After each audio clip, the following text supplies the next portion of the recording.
నగరంలోని 54వ డివిజన్ పరిధిలోని భగత్ సింగ్ కాలనీ సచివాలయం వద్ద సిపిఎం పార్టీ ఆధ్వర్యంలో ధర్నా నిర్వహించారు.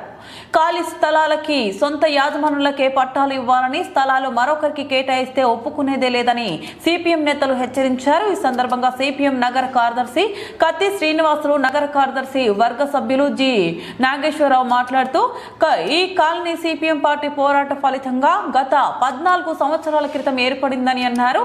ఈ ప్రాంతంలో ఉండే ప్రజలు అందరూ పేదలేనని, వాళ్ళ కొంతమంది నివాసం ఏర్పాటు చేసుకుని ఉన్నారన్నారు.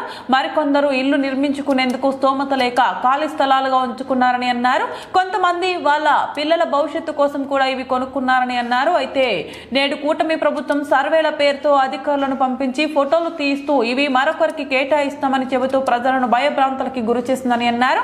ఖాళీ స్థలాల యాజమానులకి రుణాలు మంజూరు చేయాలని డిమాండ్ చేశారు. మంత్రి నారాయణ రిజిస్ట్రేషన్ పట్టాలు ఇస్తామని చెప్పి ఎందుకు పనికిరాని విధంగా గత ప్రభుత్వం లాగే పొజిషన్ పట్టాలు ఇచ్చి మోసం చేశారని అన్నారు.